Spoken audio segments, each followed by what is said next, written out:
नमस्कार मित्रों, खेल और खिलाड़ियों की आवाज़ खेल पथ में आपका हार्दिक स्वागत है। दोस्तों, आज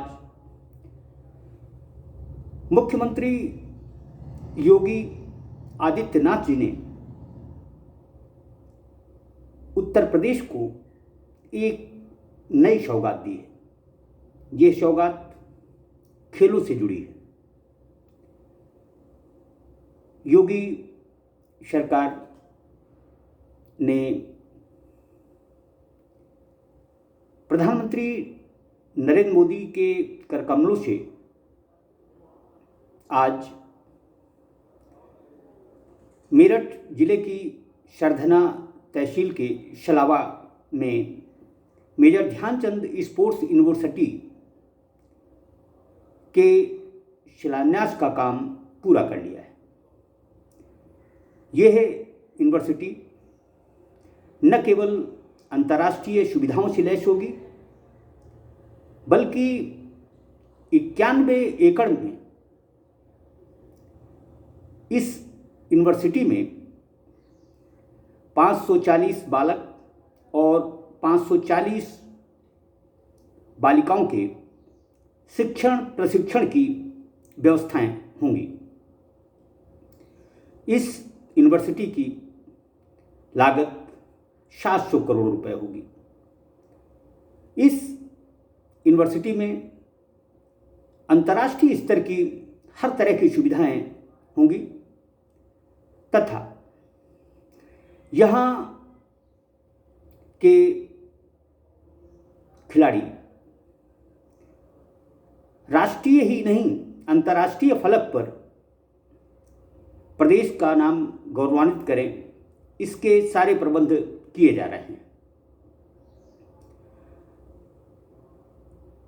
मेरठ में मेजर ध्यानचंद स्पोर्ट्स यूनिवर्सिटी शिलान्यास के बाद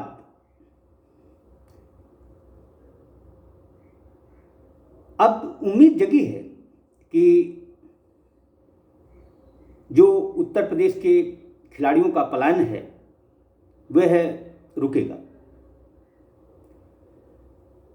योगी सरकार ने खेल विभाग में 266 पदों को भर्ती करने के भी निर्देश दिए हैं। इन पदों में 16 क्रीड़ा अधिकारी, 100 उप क्रीड़ा अधिकारी तथा 150 सहायक प्रशिक्षक शामिल होंगे। योगी सरकार ने इसके साथ ही खिलाड़ियों के दैनिक भोजन भत्ते में भी इजाफा किया है। अभी तक खिलाड़ियों को प्रतिदिन 250 रुपये के मान से भोजन भत्ता मिलता था। योगी सरकार ने इसे बढ़ाकर 375 रुपये प्रतिदिन कर दिया है। योगी सरकार के इन प्रयासों की जितनी तारीफ की जाए वह कम है। दरअसल उत्तर प्रदेश में स्पोर्ट्स यूनिवर्सिटी की मांग लंबे समय से की जा रही थी। उत्तर प्रदेश में प्रतिभाओं की कमी नहीं है, लेकिन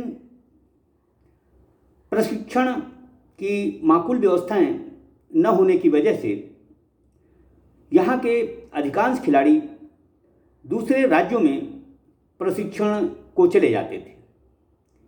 खिलाड़ियों के पलायन को स्पोर्ट्स यूनिवर्सिटी खुल जाने से न केवल ब्रेक मिलेगा, बल्कि इससे यहाँ के खिलाड़ी नए आयाम, नए प्रतिमान भी स्थापित करेंगे। अब सबसे मूल चीज़ पर जो सरकार ध्यान नहीं दे पाई है वह है जमीनी स्तर पर काम करने वाले प्रशिक्षकों की। योगी सरकार के खेल निदेशालय लखनऊ द्वारा लगभग 14 महीने से आउटसोर्सिंग के माध्यम से प्रशिक्षकों की नियुक्ति का काम किया जा रहा है। आज भी ट्रायल चल रही है। लेकिन दुख और अफसोस की बात है कि खेल निदेशालय लखनऊ अब तक तय मानक 450 प्रशिक्षकों की संख्या पूरी नहीं कर सका है। अभी उत्तर प्रदेश में बमुश्किल 180 प्रशिक्षक सेवाएं दे रहे हैं। प्रशिक्षकों की कमी से जूझ रहे इस प्रदेश को खिलाड़ियों को प्रशिक्षण नहीं मिल पा रहा है। उन्हें पलायन को मजबूर होना पड़ रहा है। दरअसल उत्तर प्रदेश के खिलाड़ी ही नहीं बल्कि प्रशिक्षकों के साथ सही सलूक नहीं होने से यूपी के प्रशिक्षक भी अब पलायन कर रहे हैं। योगी सरकार को खेल हित के लिए प्रशिक्षकों के पलायन को भी रोका जाना चाहिए। दरअसल खेलों के विकास में प्रशिक्षकों के योगदान को ठुकराया नहीं जा सकता। जमीनी स्तर पर अधोसंरचनाएं आबाद कर देने से खिलाड़ियों को तब तक पर्याप्त अवसर नहीं मिलेंगे, तब तक खिलाड़ियों का कौशल नहीं निखरेगा जब तक कि उन्हें प्रशिक्षण देने वाले नहीं होंगे।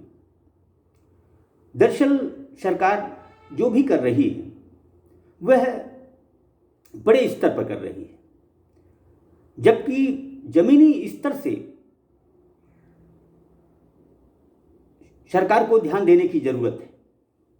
योगी सरकार के कार्यकाल में यद्यपि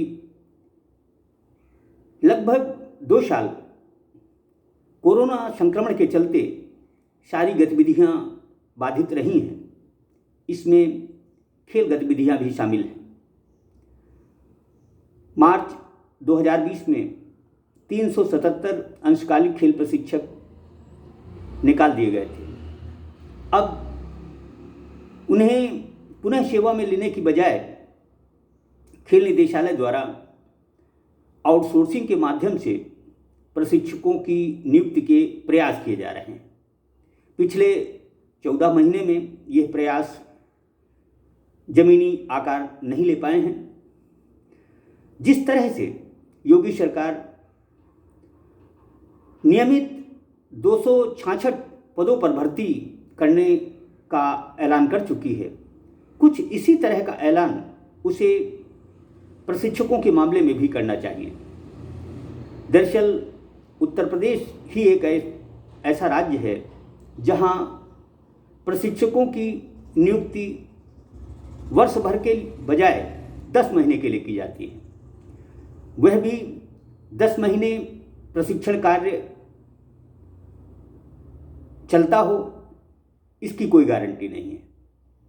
लगातार 14 महीने से जिस तरह से प्रशिक्षकों की भर्ती का स्वांग चल रहा है, उससे सहज ही अंदाजा लगाया जा सकता है कि उत्तर प्रदेश में 10 महीने भी खेल प्रशिक्षण शिविर नहीं चलते। योगी सरकार जी ने मेरठ को स्पोर्ट्स यूनिवर्सिटी की सौगात देकर निसंदेह बहुत अच्छा काम किया है। इससे जहां उत्तर प्रदेश के खिलाड़ियों का पलायन रुकेगा, वहीं बेहतर होगा कि वह प्रशिक्षकों की तरफ भी ध्यान दें। नियमित प्रशिक्षकों की यदि भर्ती उत्तर प्रदेश में कर दी जाए तो मैं समझता हूं कि यह राज्य समूचे देश के लिए रोल मॉडल बन सकता है। ज़रूरत है ज़मीनी स्तर पर ध्यान देने की। जिस तरफ सरकार ध्यान नहीं दे रही है। दरअसल यदि उत्तर प्रदेश के खिलाड़ी राष्ट्रीय अंतर्राष्ट्रीय स्तर पर प्रदेश का गौरव बढ़ाएं, इसके लिए ज़रूरी है कि सरकार ज़मीनी स्तर पर ध्यान दे, खासकर प्रशिक्षकों की तरफ उसे विशेष ध्यान देने की ज़रूरत है। जय हिंद, जय भारत।